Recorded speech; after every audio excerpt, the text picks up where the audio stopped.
Está bienvenido, Julio. Acá veo que ya están trabajando este libro que se llama Transgénicos, Agrovenenos, Impacto de la Salud de la Población y la Biodiversidad de Guatemala. Cuéntanos de qué se trata este proyecto de transgénicos y agrovenenos. Bueno, buenas tardes a todos. Y el tema viene de la necesidad que hay de investigar sobre los efectos y los impactos que tienen los agrovenenos en Guatemala. Ya vamos a hablar por qué se llaman agrovenenos. Y bueno, este es un aporte que hace la Red de Seguridad Alimentaria, precisamente para ilustrar y dar a conocer investigaciones sobre el uso incorrecto que ha habido de los agrovenenos, su origen, la importancia que tienen para un sector, pero los graves impactos que tienen para la vida de todos los ciudadanos, en particular la gente que vive en la costa sur. ¿Cuáles son los agrovenenos más comunes que se ven? Bueno, mira, aquí tenemos una larga data. Después de la Segunda Guerra Mundial se abusó del DDT. Sí. Primero para combatir la malaria, pero después se utilizó para los cultivos, más bien para los monocultivos que en ese para entonces... Para los monocultivos que era el algodón en ese tiempo. Sí. Era el algodón, era, bueno, después la caña, que siempre ha tenido presencia, y en algunos otros cultivos que se usó. Pero esto tuvo un impacto que ya se venía estudiando, que es precisamente que la molécula del DDT, del diclorodifenil tricloroetano, tarda más de 800 años en descomponerse. Y entonces resulta que en la costa sur, madres lactantes, en estudios no tan recientes como estamos hablando de 2010, 2015, todavía se encuentra DDT en el calostro de la leche materna. Entonces, sumado a eso, todos los agrovenenos que se siguieron usando, que precisamente se llaman agrovenenos porque son la basura de las dos guerras mundiales. En la Primera Guerra Mundial, cuando se rinde Alemania, todo el salitre chileno y lo que llegaba de nitrógeno les quedó sobrantes. Entonces dispusieron utilizarlo para la agricultura. O sea, no es un producto que hayan demandado los campesinos o los agricultores, sino fue una pensada para seguir explotando las grandes fábricas que tenían en ese momento. Y de ahí pues que surge el DDT, después en Vietnam el agente naranja, y del agente naranja todos los derivados de pesticidas y plaguicidas que son como el paraquat, ¿no? El Roundup y todas esas cuestiones que los usan a mansalva en la costa sur. Pero vemos una situación complicada con estos agrovenenos que se utilizan con la excusa de estimular la producción, de mejorar la calidad de la cosecha de caña, ¿verdad? Estamos hablando de los madurativos que generan un proceso que acelera el crecimiento de la caña, pero llega un momento en que ya tienen que pararla y entonces vuelven a pasar las avionetas y echan los desacelerantes. Sí. ¿Qué tipo de agrovenenos son estos? Bueno, es el Roundup y el glifosato en particular. Y ahora, este Roundup y el glifosato vienen, caen en la caña, cumplen su función, pero en la tierra son lavados por el agua. ¿A dónde van a dar? A los ríos, al Coyolate, al Madre Vieja y a todos los que están por ahí. ¿Y cuál es el impacto de estos venenos en la agricultura doméstica, digamos, en las hortalizas, en los frutales, en el banano? ¿Qué pasa? Bueno, ahí el problema es de que echan a perder los cultivos que están en los alrededores. Los cultivos locales. La producción local, sobre todo las frutas. Las frutas ya no llegan a su punto, se argeñan como y se pierde totalmente la cosecha. ¿Y el impacto en la fauna? Eso es más terrible, digamos, podemos decirte de que hay un ciclo que se está viendo en la producción de caña en la costa sur y que no se le pone atención. Uno, el desvío y el robo de ríos en la época de verano, en la época de estiaje, que lo almacenan en quineles, ¿va? Que son grandes zanjas en la tierra que tienen ahí un depósito de agua para suplir, digamos, la demanda de agua en la época de sequía. Esto les funciona en verano, por eso los ríos son secuestrados. Y se ve, digamos, claramente a lo largo de los mapas que se bajan de internet, cómo los ríos pierden su capacidad laboral. Me decía una persona en Santa Lucía, Cotzumolguapa específicamente, que una persona cuya capacidad de trabajo podría haber llegado a los 45, 50 años, ya a los 35 años ya no le da la espalda. Exacto. Además que existe una industrialización acelerada para el corte de caña, para una serie de cosas que tiene esto. Pero volvemos a caer aquí con el secuestro de los ríos y el abuso del recurso acuífero del país. ¿Y qué decir del abuso de las aguas frías del manto freático? También. Donde los pozos están llegando a unas profundidades impresionantes. Pero me llama la atención esto del agua y lo voy a relacionar con Atitlán. ¿Por qué? Existe un proyecto que hemos hablado aquí con la gente de la Asociación de Amigos de Atitlán, que hablamos con el director, que es el gran colector de que se pretende, que está en proceso para recoger todas las aguas servidas y las aguas residuales de la población del lago de Atitlán. ¿Cuál es tu opinión con respecto a este proyecto? Mira, el lago de Atitlán... Y claro, sería recoger toda el agua residual y tirarla para la costa. Exacto. Sí, ahí hay un problema que viene desde siempre, pues, porque obviamente no se había tomado en cuenta el manejo del ecosistema de cuenca, sobre todo del lago. El lago es una cuenca endorreica, solo recibe un tributario y las quebradas en la época de invierno. Y tiene una vida bastante significativa que fue alterada con el terremoto del 76. Ahí las aguas se colapsaron, se bajó, se secó el Tule.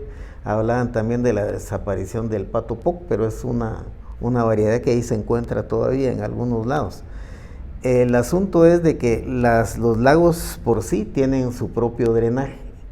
Y ese drenaje se vio alterado, digamos, con los movimientos sísmicos y posteriormente con el impacto del huracán Stan, que afectó la cuenca y provocó precisamente el rebalse.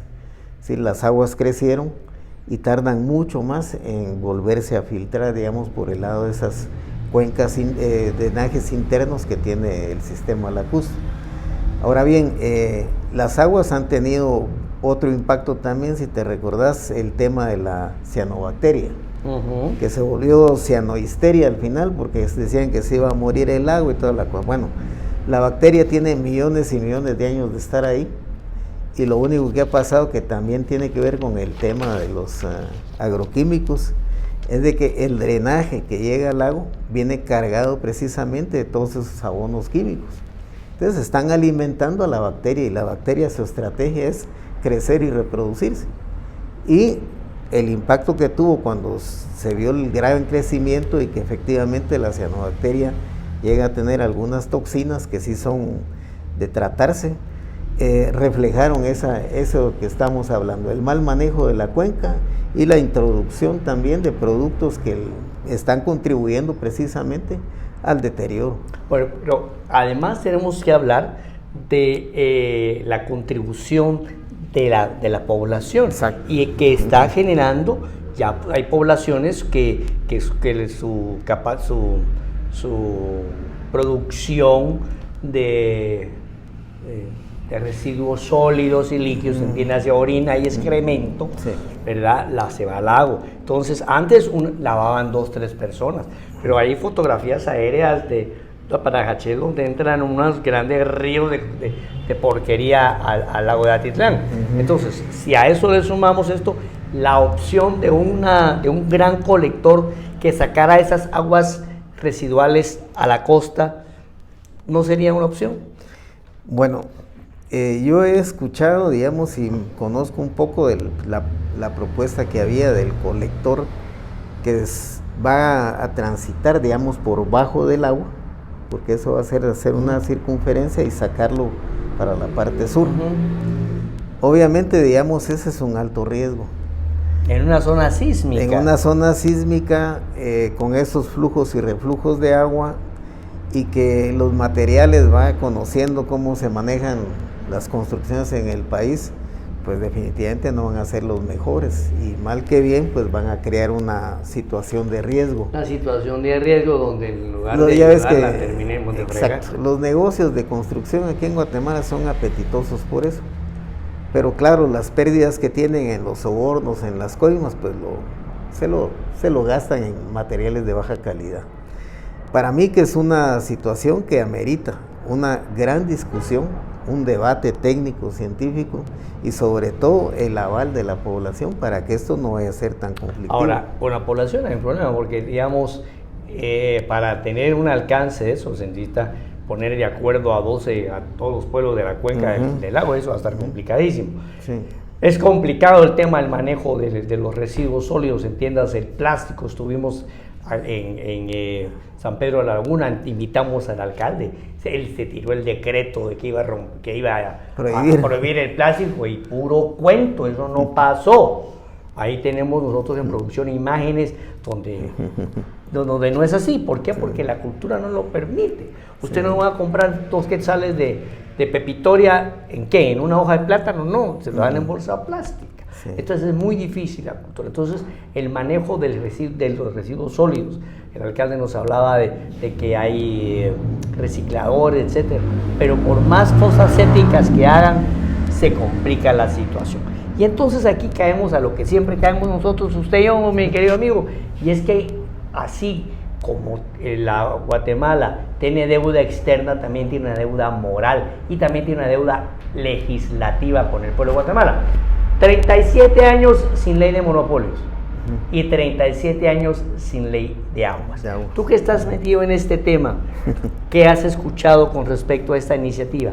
¿Sigue durmiendo en el Congreso o hay algún movimiento social que busque revivir la situación de la ley de aguas? Mira, aquí hay un aprovechamiento de la ausencia de ley de aguas, y es que en este momento lo que prevalece es un decreto que salió del Viceministerio del Ministerio de Ambiente y Recursos Naturales. Ellos promovieron una especie de reglamento, ¿no? Y ahí vuelven a meter a la cuestión porque en ausencia de ley de aguas priva el reglamento, lo cual no debe ser. Necesitamos una ley de aguas urgente, ¿va? Pero no le quieren entrar en razón de ¿qué? En razón de que eso definitivamente prohibiría los secuestros de los ríos, prohibiría el envenenamiento de las aguas. Y el uso abusivo para creación de energía renovable, entiéndase las hidroeléctricas. Totalmente, además de el manejo de los colectores, ¿no? Que ese es un tema serio. ¿Cuál es el tema de los colectores? Hablar de colectores es hablar de saneamiento, ¿no? El saneamiento ambiental urge. 98% de los ríos están contaminados y entonces estamos atrasados, y ahí toco un poquito la parte que mencionabas. Uno de los grandes problemas es la educación. Es que no se nos ha educado en todos los niveles en el respeto a la naturaleza, en el manejo de la basura, en el uso racional del agua, ¿no? Y esos son temas urgentes porque decimos no tenemos cultura, no respetamos, pero definitivamente hay una ausencia también de orientación. Y hay una costumbre muy arraigada en este viaje que hice a San Pedro y a San Marcos, y a las mujeres a la orilla del lago lavando. Sí. ¿Y cómo le explicas vos a esa señora que no tiene agua en su casa, que vio a su abuelita, que vio a su mamá y que ha pasado toda su vida lavando en el lago, que no vaya a lavar ahí? Es complicado. Sí, es complicado. Pues Julio, es interesante, veo la iniciativa con mucho agrado, la iniciativa de este libro, que es un folleto interesante, que está muy bien ilustrado, porque tú hablabas de la educación, y precisamente esto es lo que se necesita, que existan publicaciones donde la gente tenga acceso a conocer no solamente cómo prevenir, sino también las consecuencias. Cuando uno mira cuando en la carretera y hay un hombre bajo ese sol con un gran tanque atrás haciendo aspersores, ¿va? Ese hombre está recibiendo un sueldo por morirse de a poquito, porque lo que él está haciendo es inyectando veneno, pero ese veneno entra de forma endémica en su piel y es tremendo, es tremendo. Realmente entendemos que el progreso trae riesgos, que trae consecuencias, pero cuando ves que los ríos ya no, como tú dijiste, ya no llegan al mar, Sí, y cuando llegan al mar, alguien me decía, mira, aquí solo falta que las lagartijas tengan 4 ojos, porque esto está totalmente transgénico. Entonces, el transgénico genera mutaciones en la fauna, genera mutaciones en el medio ambiente, y es muy peligroso. Bueno, Julio, muchísimas gracias, esperamos estar pendientes. Este folleto de transgénicos y agrovenenos, ¿dónde se va a conseguir? Dentro de unos días se va a hacer la presentación oficial y yo imagino que se va a requerir, se puede solicitar por versión digital. Y desde luego pues, acceso a todo. Esto es patrocinado por la Red Nacional de la Defensa de la Soberanía Alimentaria de Guatemala. Bueno, amigos, gracias Julio por esta breve cápsula de medio ambiente. Les agradecemos a ustedes su paciencia y sintonía. Vamos a un breve corte comercial y regresamos con más aquí en la Red Radio Televisión.